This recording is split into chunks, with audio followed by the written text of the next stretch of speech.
Now we continue the other accounting terms. तो assets तक हमने डिस्कस किया था कि एसेट्स हम किसको बोलते हैं, ऐसी चीजें बिजनेस में जिसको हम फ्यूचर में कैश में कन्वर्ट कर सकते हैं। तो एसेट्स के बाद हम देखेंगे नेक्स्ट हमारा अकाउंटिंग टर्म आएगा debtors. Debtors means what? Debtors means customers. ऐसे कस्टमर जिन्होंने हमारे पास से गुड्स परचेज किया है बट उन लोगों ने हमको एट अ टाइम पैसे नहीं दिए हैं। जैसे होते हैं ना बिजनेस में, हमारे किसी के साथ काफी अच्छे ट्रांजेक्शन्स होते हैं, जान पहचान होती है, तो अगर वो कस्टमर हमारे पास से गुड्स लेके जा रहा है और फिलहाल उसके पास अभी पूरे पैसे नहीं है, तो वो थोड़े से पैसे देता है और बोलता है बाकी के पैसे मैं 15 दिन बाद या अगले महीने दे दूंगा, तो उसको हम बोलते हैं डेब्टर। मतलब ऐसा कस्टमर जो हमारे पास से गुड्स लेके गया है लेकिन उसने एट अ टाइम अभी के अभी हमको पूरे पैसे नहीं दिए हैं, और कई बार तो थोड़े से पैसे भी नहीं देता है, पूरे के पूरे ही अमाउंट वो 1 महीने बाद या 2 महीने के बाद ही देता है। लेकिन अगर ट्रेडर्स को आपस में एक दूसरे पे विश्वास होता है तो इस तरीके के ट्रांजेक्शन पॉसिबल होते हैं। इन ट्रांजेक्शन को बोला जाता है क्रेडिट ट्रांजेक्शन, मतलब उधार पे खरीदारी और उधार पे बेचना। तो customers of business who purchase goods from us on credit, ऐसे कस्टमर जिन्होंने हमारे पास से गुड्स खरीदा, लेकिन कैसे खरीदा? On credit. क्रेडिट मतलब उधार पे खरीदा है। For example, you are an owner of a gift shop and one customer purchased one gift of rupees 500 from you, but he has not paid money now. He promised you to give money after 15 days or in future, so you agree for this and you sold the gift to him, so he is debtor of your business. ऐसा कोई customer जिसको हम जानते पहचानते हैं, जिसपे हमको विश्वास होता है, तो उसको हम फिलहाल के लिए एट अ टाइम हम उसको सामान दे देते हैं, सेल कर देते हैं, सामान बेच देते हैं। लेकिन अगर उसके पास एट अ टाइम पैसे नहीं है तो हम उस पर विश्वास करते हैं कि भाई वो 15 दिन बाद, महीने बाद, 2 महीने बाद, 1 साल के अंदर अंदर वो हमको पैसे दे देगा, तो उसको बोला जाता है डेप्टर्स। Debtors means customers. अब हमारा नेक्स्ट आता है डेप्टर्स के बाद लाइबिलिटीज। तो लाइबिलिटीज क्या होता है? लाइबिलिटीज का मतलब सिंपल हिंदी में अगर अपन देखें तो लाइबिलिटीज का मतलब होता है जिम्मेदारी। भाई जैसे बिजनेस शुरू करने के लिए हमको पैसों की जरूरत थी, हमने किसी के पास से लोन लिया, पैसा उधार लिया, अब हमारी जिम्मेदारी बनती है कि हम उस लोन को वापस रीपेमेंट करें, उसको वापस पैसा दें। फिर चाहे हम इंस्टॉलमेंट में दें, विथ इंटरेस्ट दें, थोड़ा थोड़ा करके दें, या एक साथ इकट्ठा पैसा उसको दें, लेकिन हमको पैसा वापस देना पड़ेगा, उसको बोलते हैं लाइबिलिटीज। तो लाइबिलिटीज मीन्स पेबल्स। पेबल्स का मतलब क्या होता है कि आज की तारीख में पे नहीं किया लेकिन फ्यूचर में पे करना पड़ेगा, उसको बोला जाता है liabilities. So unpaid amount which will be paid compulsorily by business in future is known as liabilities. For example, loan taken from bank, goods purchased on credit from creditors. अगर सपोज हमने जो है हमारी दुकान पे जो है गुड्स खत्म हो गया था और फिलहाल हमारे पास बहुत ज्यादा कैश अवेलेबल नहीं है, हमारी पहचान वाला कोई होलसेलर है, तो उसके पास से हम बहुत सारा गुड्स खरीद के ले आए और पहचान वाला है तो हमने उसको बोल दिया भाई 1 महीने बाद हम पैसे दे देंगे, तो हमने उसके होलसेलर के पास से जो है क्रेडिट पे गुड्स परचेज किया। जब हमने क्रेडिट पे परचेज किया तो फ्यूचर में हमको पैसा देना पड़ेगा, तो ये हमारी क्या हुई? लाइबिलिटी हुई, जिम्मेदारी बनी कि हमने सामान उससे खरीद लिया है तो फ्यूचर में हमको पैसा देना चाहिए। अब क्रेडिटर, क्रेडिटर भी एक जो है हमारी लाइबिलिटी है। क्रेडिटर का मतलब क्या होता है? क्रेडिटर का मतलब होता है ऐसे पर्सन जिसके पास से हमने खरीदा लेकिन हमने पैसे नहीं दिए, हम फ्यूचर में पैसा देंगे, उसको बोला जाता है creditor. So traders from whom we purchase goods on credit for business. For example, we purchase goods of rupees 400 from wholesaler Ram. हमने जो है होलसेलर राम के पास से 400 रुपए का गुड्स क्रेडिट पे परचेज किया। क्रेडिट पे परचेज किया मतलब क्या हुआ कि हमने 400 का गुड्स खरीद लिया लेकिन 400 रुपए अभी नहीं दिए हैं, हम 400 रुपए उसको फ्यूचर में देने वाले हैं, फ्यूचर में हम उसको 400 रुपए देंगे। तो राम से हमने खरीदा है तो राम हमारा क्या होगा? क्रेडिटर होगा। So promise to pay money after 1 month, so Ram is ready to give us goods, so now Ram is creditor of business. तो राम हमसे पैसे लेगा फ्यूचर में और हमको पैसे देने पड़ेंगे। किसको देने पड़ेंगे? राम के पास पैसे देने पड़ेंगे, तो राम हमारा क्या हुआ? क्रेडिटर हुआ। तो क्रेडिटर भी हमारी क्या है? लाइबिलिटी है। अब आते हैं अपन आगे। तो ट्रांजेक्शन का मतलब हम पहले देख चुके, ट्रांजेक्शन मतलब लेन देन, एक्सचेंज। अब टाइप्स ऑफ ट्रांजेक्शन। तो ट्रांजेक्शन के अलग अलग टाइप्स हैं, उसमें सबसे फर्स्ट आता है इकोनॉमिक ट्रांजेक्शन। इकोनॉमिक ट्रांजेक्शन हम किसको बोलते हैं? एक्सचेंज ऑफ गुड्स और service in terms of money और goods are called economic transaction. ऐसे ट्रांजेक्शन जिनमें कैश की, पैसों की या सामान की या सर्विस की लेन देन होती हो, बदले में किसके? पैसों के बदले में, उसको बोला जाता है इकोनॉमिक ट्रांजेक्शन। फिर भले वो आज की तारीख में पैसा मिल रहा हो या फ्यूचर में मिलने वाला हो, आज की तारीख में हमने पैसा दिया हो या फ्यूचर में देने वाले हो, लेकिन पैसों का तो ट्रांजेक्शन हुआ, उसको बोलेंगे इकोनॉमिक ट्रांजेक्शन। जैसे परचेज गुड्स ऑफ ₹500, तो हमने गुड्स खरीदा, 500 रुपए दिए। Sold goods of 1000 to Ram, हमने राम को 1000 रुपए का गुड्स सेल किया, राम हमको फ्यूचर में 1000 रुपीज देगा।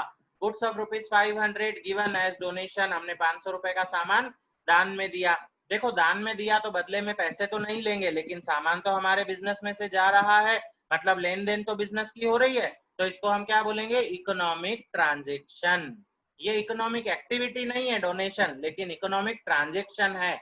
इकोनॉमिक एक्टिविटी और इकोनॉमिक ट्रांजेक्शन में थोड़ा सा माइक्रो डिफरेंस है, उस डिफरेंस को याद रखना है। हमने डोनेशन में दिया, मतलब बिजनेस से सामान तो गया, भले हमको प्रॉफिट नहीं हुआ, हमको पैसा नहीं मिला, लेकिन सामान तो बिजनेस से गया है, तो ये इकोनॉमिक ट्रांजेक्शन है, लेकिन ये इकोनॉमिक एक्टिविटी नहीं है। इकोनॉमिक एक्टिविटी अलग होती है और इकोनॉमिक ट्रांजेक्शन थोड़ा सा अलग होता है। अब आता है non economic transaction. Exchange not taken place. Non economic में क्या होता है? नॉन इकोनॉमिक में we are taking decisions only, हम खाली डिसीजन लेते हैं, सोचते हैं, करते कुछ भी नहीं है, फिजिकली कुछ नहीं होता है, उसको बोलते हैं नॉन इकोनॉमिक ट्रांजेक्शन। जैसे decision only taken, for example owner of business decide to give a gold ring of ₹20,000 to his wife. अगर ओनर ने सोचा कि भाई मैं बिजनेस में से 20,000 रुपीज लूंगा और अपनी वाइफ को गोल्ड रिंग जो है गिफ्ट में दूंगा, अभी तक उसने बिजनेस से पैसे लिए नहीं है और अपनी वाइफ को गोल्ड रिंग गिफ्ट भी नहीं दी, अभी खाली उसने थिंकिंग किया, सोचा है, डिसीजन लिया है, तो इसको अपन बोलते हैं non economic transaction. Order given to supply goods of ₹500, हमने फोन करके ऑर्डर दिया, भाई 500 रुपए का गुड्स हमारी दुकान पे भिजवा दो, सप्लाई कर दो, तो अभी हमने खाली फोन पे ऑर्डर दिया, सामने वाले ने गुड्स भी हमको नहीं दिया, हम लोगों ने उसको पैसे भी नहीं दिए हैं, तो ये क्या है? नॉन इकोनॉमिक ट्रांजेक्शन, जिसमें खाली डिसीजंस लेते हैं, ऑर्डर देते हैं, ऑर्डर लेते हैं, लेकिन फिजिकली कोई एक्टिविटी, गुड्स की लेन देन या पैसों की लेन देन नहीं होती है, उसको बोलते हैं नॉन इकोनॉमिक ट्रांजेक्शन। जैसे order receive to manufacture goods of ₹500, हमको ऑर्डर मिला है कि भाई 500 का गुड्स हमको मैन्युफैक्चर करना है, तो अभी खाली ऑर्डर मिला है, हमने मैन्युफैक्चरिंग स्टार्ट भी नहीं किया है, हमने खाली उसको यस बोला है, तो ये क्या है? Non economic transaction. अब नॉन इकोनॉमिक के बाद अपन जाते हैं स्पेशल ट्रांजेक्शन पे। स्पेशल ट्रांजेक्शन कौन से होते हैं? कुछ ट्रांजेक्शन ऐसे होते हैं जिसका बिजनेस पे बहुत इफेक्ट आता है, लेकिन बिजनेस को उसमें से कोई इनकम नहीं मिलती है, कुछ पैसा नहीं मिलता है, उनको बोलते हैं स्पेशल ट्रांजेक्शन। लेकिन ये ट्रांजेक्शन ऐसे होते हैं जिसको अकाउंट में रिकॉर्ड करना कंपलसरी हो जाता है, क्योंकि बिजनेस पे उसका बहुत गहरा असर आया होता है। तो special transaction, some transaction which are taken place in business but nothing is received by business. Business में एक्सचेंज तो हुआ, ट्रांजेक्शन हुआ, लेकिन बिजनेस को मिला कुछ भी नहीं। These transactions are recorded in books of accounts. For example, goods of ₹1,000 stolen away. 1,000 का गुड्स चोरी हो गया। अब देखो, चोरी हो गया तो चोर हमको बोल के तो गया नहीं कि भाई मैं तुम्हारा 1,000 का सामान ले जा रहा हूँ, 2 महीने बाद पैसे दे दूंगा। बोल के जाता तो चोर कैसे बनता, वो चोरी कैसे होती? तो चोरी हो गया, मतलब सामान तो बिजनेस से गया, बिजनेस का तो लॉस हो गया, नुकसान हो गया, और बदले में 1,000 रुपए भी नहीं मिले। तो ये हमारा ऐसा ट्रांजेक्शन है जो बिजनेस पे बहुत बड़ा इफेक्ट डाल रहा है, लेकिन बिजनेस को इसमें से मिला कुछ भी नहीं, इसको बोला जाता है स्पेशल ट्रांजेक्शन, और इसको भी कंपलसरी अकाउंट्स में रिकॉर्ड किया जाता है। Now goods of ₹500 destroyed due to fire और ड्यू टू रेन। बारिश की वजह से कभी सामान सड़ गया, खराब हो गया, या आग लगने की वजह से, शॉर्ट सर्किट की वजह से कई बार आग लग जाती है शॉप्स में, तो पूरा पूरा सामान जल जाता है। तो वो भी क्या हुआ कि सामान तो जल गया, अब हमको बिजनेस को कुछ मिलेगा तो नहीं, लेकिन बिजनेस का लॉस तो हुआ, नुकसान तो हुआ, तो ऐसे ट्रांजेक्शंस को बोला जाता है स्पेशल ट्रांजेक्शन। अब आता है क्रेडिट ट्रांजेक्शन।